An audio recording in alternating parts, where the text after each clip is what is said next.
ಮತ್ತು ಮೊಲ. ಒಂದು ಕಾಡಿನಲ್ಲಿ ಒಂದು ಕ್ರೂರವಾದ ಸಿಂಹ ವಾಸವಾಗಿತ್ತು. ಅದು ತುಂಬಾ ಕ್ರೂರವಾಗಿತ್ತು. ಅದು ಎಲ್ಲಾ ಪ್ರಾಣಿಗಳನ್ನು ಕೊಂದು ತಿನ್ನುತ್ತಾ ಇತ್ತು. ಎಲ್ಲಾ ಪ್ರಾಣಿಗಳು ತುಂಬಾ ಭಯಭೀತಗೊಂಡಿದ್ದವು.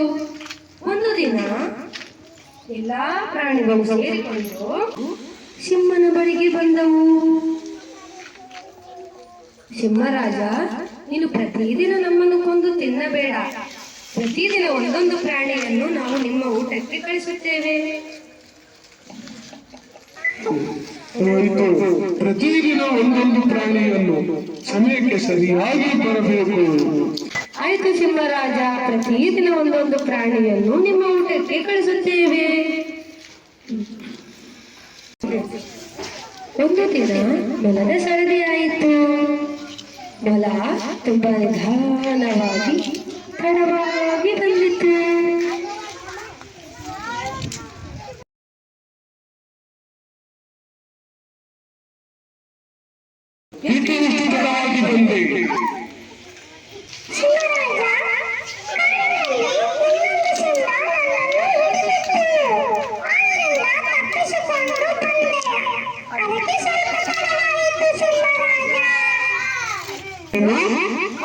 ಇನ್ನೊಂದು ಸಿಂಹ ನನಗೆ ತೋರಿಸು.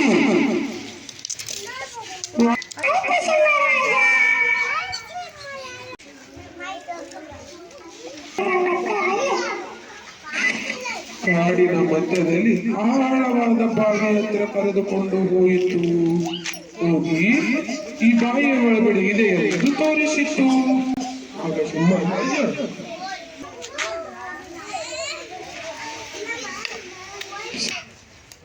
ಸಿಂಹ ಬಾಯಿಯ ಒಳಗಡೆ ಇಳಿಕೆ ನೋಡಿದಾಗ ತನ್ನ ಪ್ರತಿಬಿಂಬ ಕಾಣಿಸಿತು. ತನ್ನ ಪ್ರತಿಬಿಂಬವನ್ನು ನೋಡಿ ಇನ್ನೊಂದು ಸಿಂಹ ಇದೆ ಎಂದು ಭಾವಿಸಿ ಜೋರಾಗಿ ಗರ್ಜಿಸತೊಡಗಿತು.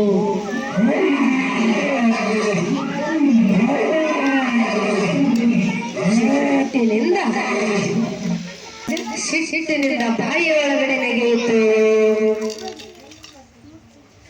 ನೆಗೆದು ಸತ್ತು ಹೋಯಿತು. ಎಲ್ಲ ಪ್ರಾಣಿಗಳು ತುಂಬಾ ಸಂತೋಷಗೊಂಡವು.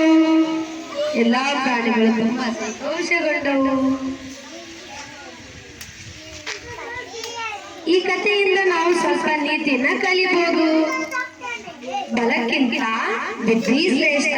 ನಾವೆಷ್ಟೇ ಚಿಕ್ಕವರಾಗಿದ್ರು ಬುದ್ಧಿವಂತಿಕೆಯಿಂದ ದೊಡ್ಡವರನ್ನು ಗೆಲ್ಬಹುದು. ಅಪಾಯ ಬಂದಾಗ ಉಪಾಯದಿಂದ ಪಾರಾಗಬೇಕು.